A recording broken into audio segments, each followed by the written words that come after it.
Maintenant 2 ans que je suis au quotidien dans des skateparks avec mon surskate et malheureusement la nouvelle génération préfère la trottinette. Pourquoi? Parce que c'est nettement plus facile et le skate c'est vrai qu'il y a un pain noir à digérer avant d'arriver à voler de ses propres ailes. Savoir faire sauter la planche sans la toucher, ça s'appelle le ollie air, c'est long. Partir d'en haut d'un bol et déraper en haut, c'est long, mais c'est les bases. Une fois qu'on s'est donné les moyens de les apprendre, après il y a une progression qui va être telle, il y a tellement de satisfaction et tellement... Le skate c'est un peu se faire de la boxe contre soi-même.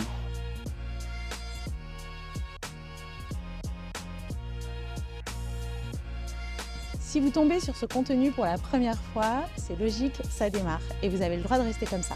Mais si vous aimez ce contenu, que vous appréciez, rendez-moi ce petit service et abonnez-vous à la chaîne.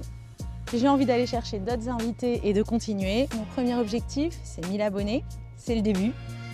Performance, sport, bien-être, c'est des sujets qui nous concernent tous.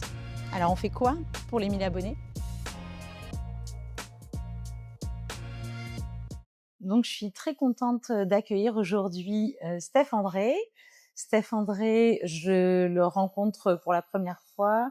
Et en fait, on est dans le cadre du festival des Jacos du Surfskate. Nous sommes à Bordeaux, à Darwin. Et donc, les Jacos, c'est une asso dont je fais partie, qui existe depuis quelques années déjà et qui permet aux personnes qui font du surfskate de se retrouver ensemble, de partager ces moments. Et le festival, c'est l'occasion pour tout le monde de se connecter, de vivre des moments assez incroyables, de se challenger aussi et de faire découvrir la pratique à d'autres personnes. Hello Steph, merci d'être avec moi aujourd'hui. Hello Audrey, merci de me recevoir, c'est un vrai plaisir. Ouais, ben écoute, là l'idée c'est de profiter du festival des Jacos Surfskate pour te poser des questions sur ta pratique sportive, sur ce que tu as fait avant, ton expérience, comment tu réussis à prendre soin de toi, comment tu as pu réussir à prendre soin de toi à travers le sport et puis peut-être aussi ce qui a pu te bloquer par moment. Donc déjà, quel est ton parcours sportif? Alors moi j'ai une assez longue carrière puisque je suis né en 1972, donc c'est pas depuis hier.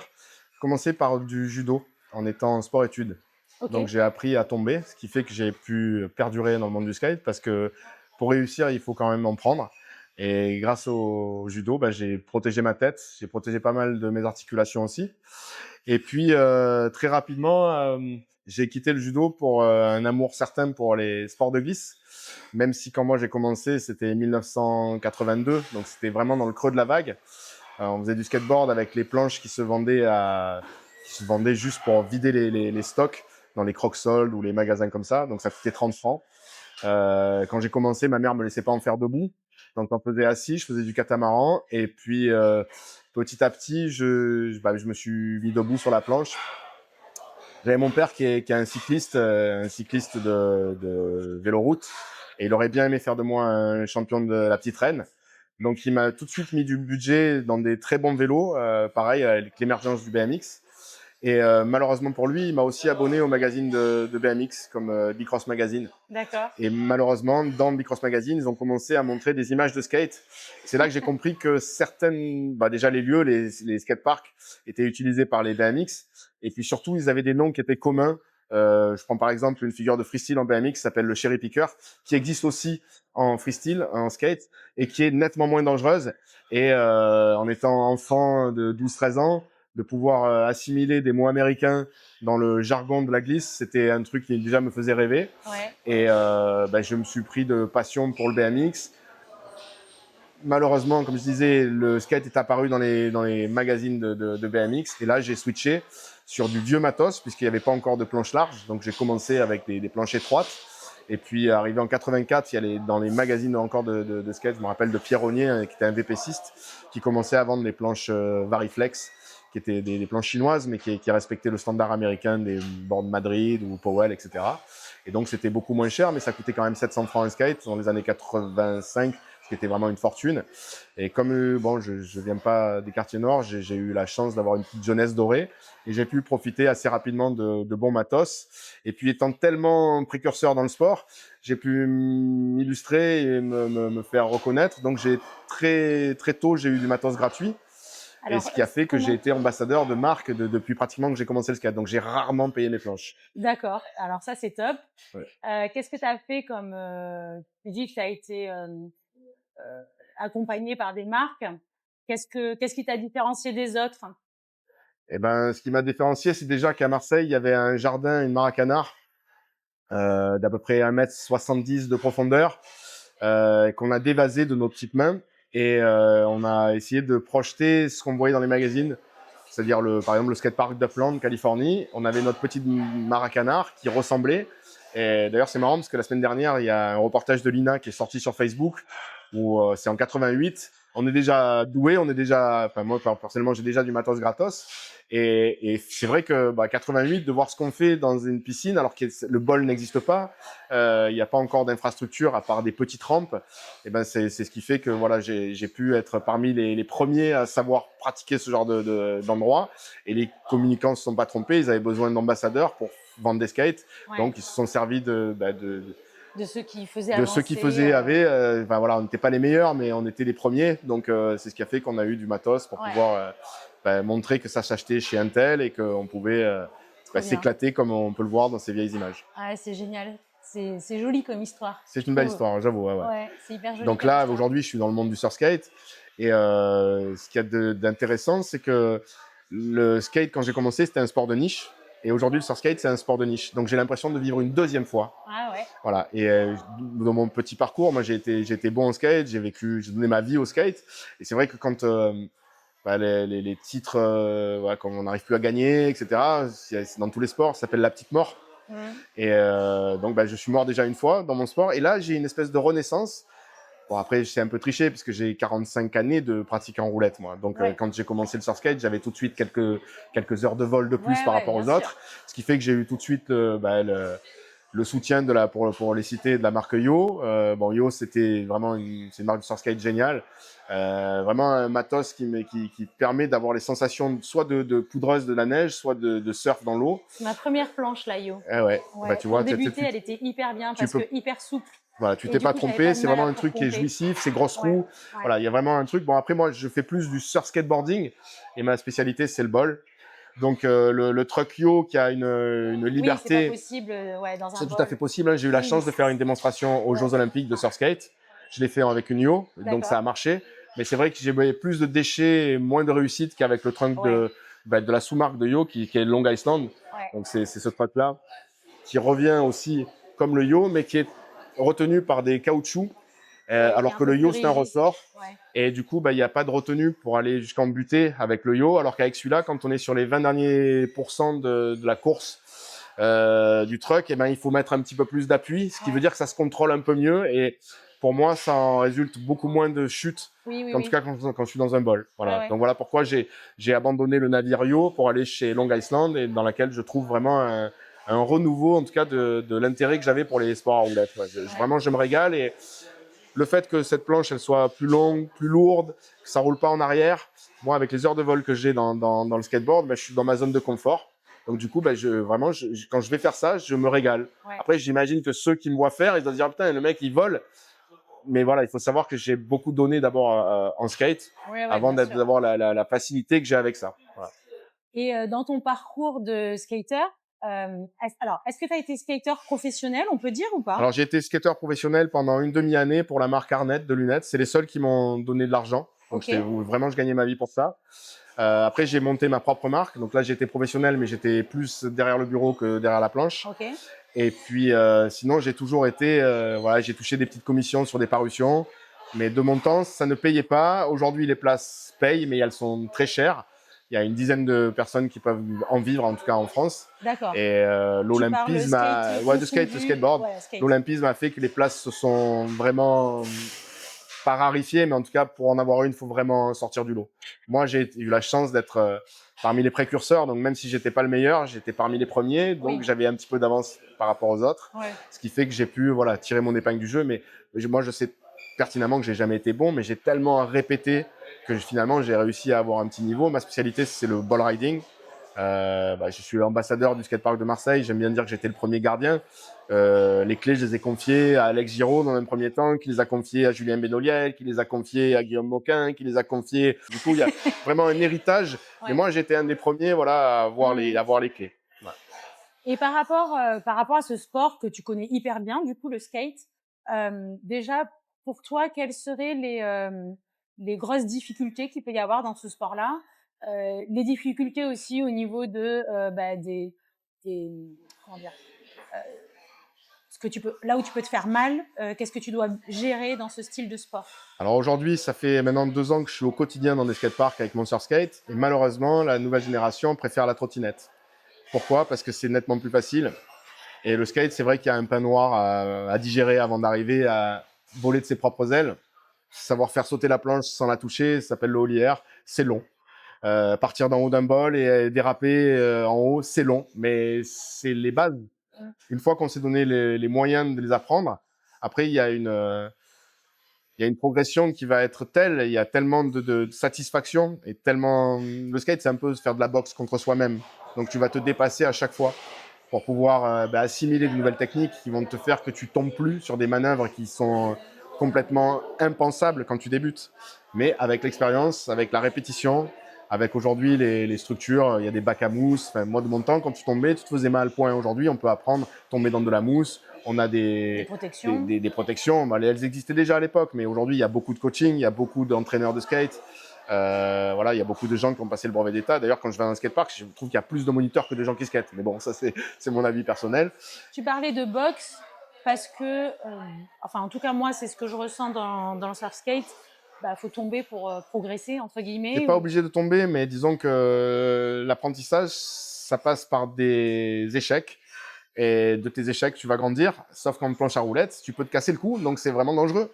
C'est une planche à roulettes. L'humain, il n'est pas fait pour faire de la planche sur des roulettes. Voilà. Toi, tu t'es Mais déjà blessé beaucoup? moi, j'ai donné beaucoup. Hein. J'ai donné les épaules, j'ai donné les poignets, j'ai donné les chevilles, j'ai donné les dents. Enfin, je me suis cassé partout. Mais Bon, tu t'es réparé. aujourd'hui, je regrette rien parce que même si quand il pleut, ça coince un peu partout, je suis en vie, quoi. Voilà. C'est sûr que si tu regardes que TF1, tu étais dans ton sarcophage, ça, c'était bien, mais c'est pas, voilà, tu n'auras pas eu la joie, tu vois, de communier. Après, c'est marrant parce que quand tu progresses en skate, tu te fais des nouveaux amis, puis c'est un peu proportionnel à ton niveau. Tu rencontres les gens qui ont, voilà, ton alter ego, voilà. Ouais. Du coup, tu as rencontré du monde.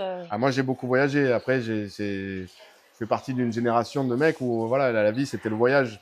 C'était pas être au creux de la main. Voilà. Donc, ouais, j'ai fait beaucoup de voyages, j'ai fait beaucoup de rencontres. Je ne remercierai jamais assez le skate. Moi, du temps où je l'ai fait, c'était vraiment un jeu marginal.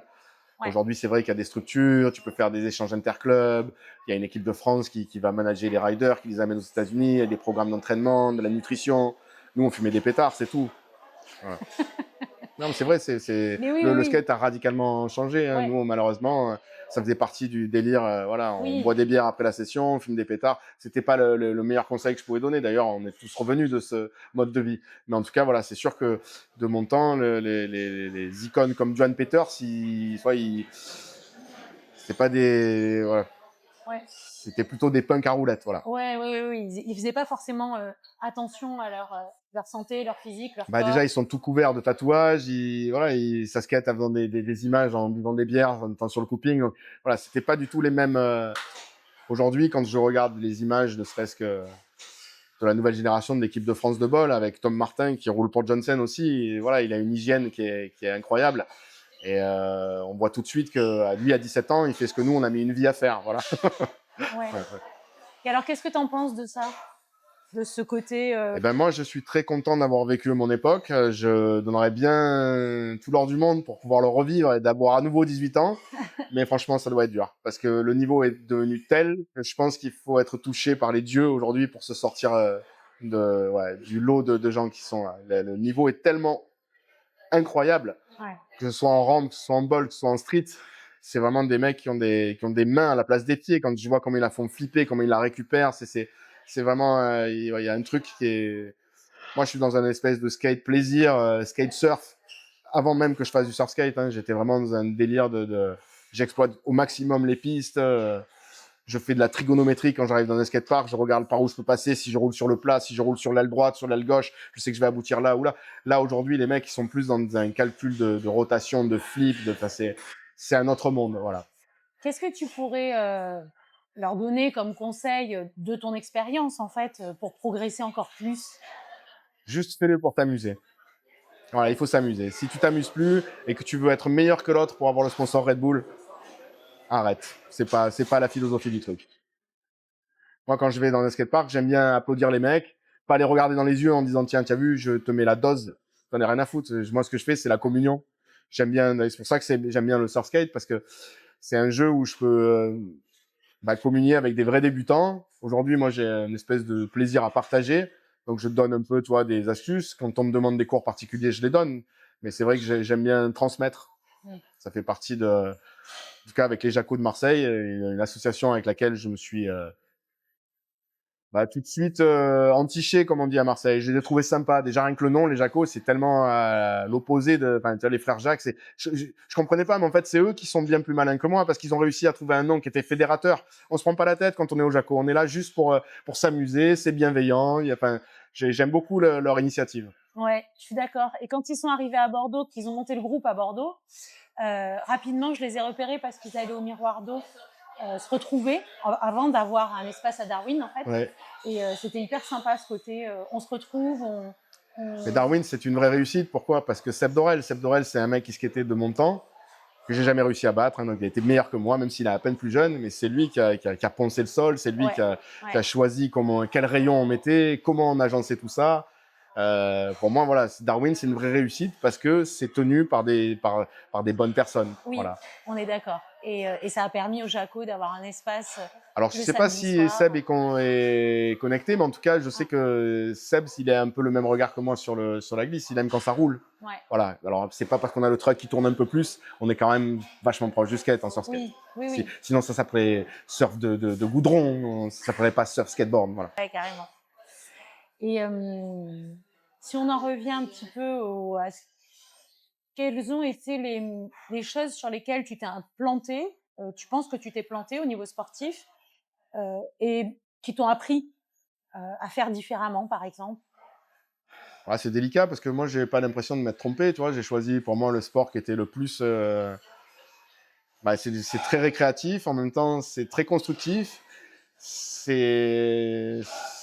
ouvre l'appétit du voyage. Ça ouvre l'appétit de la rencontre. Donc, j'ai envie de te dire, moi, je me suis pas trompé en choisissant le skate il y a déjà 40 ans, quoi. Tu vois ce que je veux dire? Pour moi, j'ai fait un sans faute. Ouais, et dans ta pratique? Non, en disant que, voilà, ce que je regrette, c'est que je pensais que je pourrais surfer aussi bien que ce que je skate, alors qu'en fait, je nage comme une pierre. J'ai énormément de mal à passer les barres. J'ai pas les épaules suffisamment développées pour ramer. Donc, malheureusement, je skate comme j'aimerais surfer. Okay. Voilà. Donc, c'est un peu mon regret, c'est de pas avoir été multiplateforme, quoi. Voilà. De pas avoir. Snowboard, cette année, j'en ai fait plus de 20 jours avec 4 sorties des week-ends de poudreuse. Donc, j'ai vraiment eu le Graal. Voilà, j'adore le snowboard, j'adore le skate, j'adore le surf skate, j'adore le surf, mais voilà, c'est le truc. Ou alors effectivement, quand je vais aux Maldives ou que je vais au Costa Rica, quand l'eau est à 30, je vais avoir quelque part. Mais bon, voilà, là cet été, j'étais dans les Landes, j'ai pas réussi à en prendre une, voilà, à tel point que je me suis acheté un Moré. Et comme je suis cycliste aussi, avec des jambes de cyclard, j'arrive à aller chercher des vagues. Voilà, il y a pas de problème. Mais avec les bras, c'est pas possible. Voilà. Ouais. L'histoire, j'ai pas trop envie de m'étendre dessus. Mais bon, Supaflex a quand même j'ai vendu presque 18 000 planches quand même. Donc, j'ai démontré la descente dans tous les salons d'Europe. Et puis, j'ai été en Autriche descendre les pentes de Solden, des stations de ski. Je t'ai posé la bonne question, en fait. Je savais pas. Ouais. Supaflex, c'était mon bébé. Voilà. Ouais. C'est des planches qui étaient construites avec un sandwich d'aluminium, ce qui donnait des propriétés aux planches très flexibles avec une mémoire de forme qui était incomparable avec de la fibre, qui, elle, quand elle a travaillé, n'a pas le rebond aussi vif et aussi longtemps que ce que j'arrivais à obtenir avec le pressage d'aluminium. Voilà. C'est devenu quoi après? Malheureusement, la marque a périclité. Ok, voilà. D'accord, donc tu as fermé. Aujourd'hui, le skate de descente n'utilise plus du tout les standards que moi j'avais pensé à faire, parce que moi je faisais des planches très longues, flexibles, arquées. Aujourd'hui, ils avaient des planches bananées, très courtes, et très rigide. Ok. Et ils descendent à 110 km/h. Donc, ils auraient peut-être un autre. Enfin, ils sont plus dans un délire de pilotage en descente, alors que moi, j'avais un délire de plaisir de descente. Oui, Donc, oui, c'est ce qui oui. faisait la différence. Ouais, c'était un peu différent comme. D'ailleurs, les mecs qui sont aujourd'hui en descente, ils descendent avec des combinaisons de KL. Ils ont même le casque qui prend les épaules. Ils descendent avec les mains Oui, oui, ça comme ça devient. derrière le dos. Ils sont en combinaison en cuir. Quand nous, on descendait avec des lunettes de soleil parce qu'il y a beaucoup de luminosité chez moi et qu'on ne voulait pas s'abîmer les yeux. Ouais. Voilà. Oui, C'est un oui, peu bah, prétentieux ce que je dis, mais c'est vrai. Nous, on descendait qu'avec des gants. Voilà. ouais. En même temps, les gens qui étaient dans mon équipe, c'est des gens qui venaient du skate. Donc, quand je leur proposais de faire de la descente avec des planches d'1,50 m de long, on peut pas sauter, on peut pas, voilà. Donc, les mecs, ils descendaient comme des dingues et on avait illustré de ma marque comme vraiment un truc de descendeur, mais des descendeurs freestyle, quoi. Voilà. Pas dans l'esprit chrono, Ouais. on va franchir le mur du son. Ok. Top tout ça. Qu'est-ce que tu es venu faire au Festival du Jaco Alors, je suis invité, c'est la deuxième année que je suis invité par le festival. Ouais. D'une part parce que j'ai la promiscuité avec Mike qui a créé son assos à Marseille, que j'ai rencontré là-bas. Bon, après, j'ai quelques atouts en bol, donc du coup, il m'a proposé de venir les montrer. Tu fais partie des guests tout à l'heure. Je fais partie des Tu fais une guests. petite démo. Voilà. Donc, j'ai répondu présent en étant très flatté parce que quand tu es né en 72, venir faire des démos, c'est bon. C'est bien, c'est chouette. C'est pas mal, ouais, ça met beaucoup de baume au cœur. Trop bien. Alors, j'ai pas une grosse batterie, moi. J'ai 1 heure de batterie, mais Ouais. voilà, je Mais tu vas l'économise. bien t'en servir. J'espère, parce que j'ai un peu attrapé l'angine en venant, mais bon, voilà. Touche du bois, je devrais arriver à respirer. Tu me disais tout à l'heure que ce serait une de tes dernières sessions.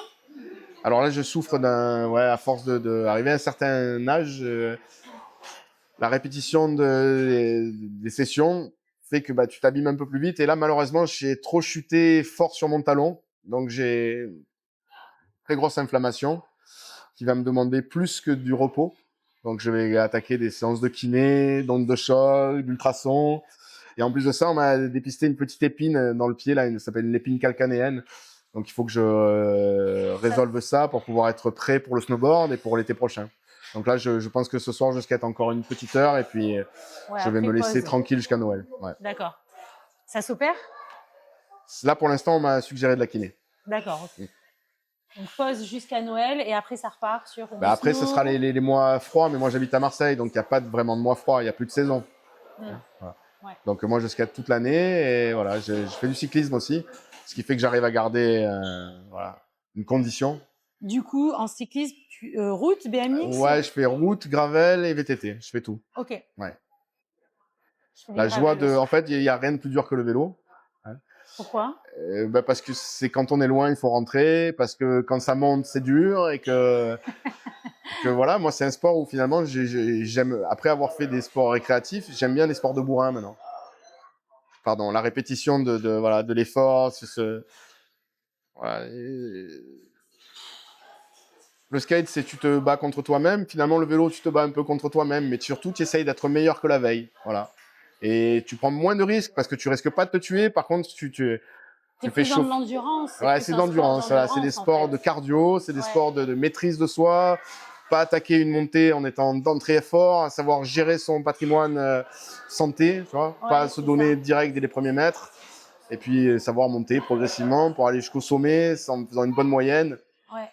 Alors aujourd'hui, on est équipé de devices connectés comme des montres Garmin qui mesurent tout.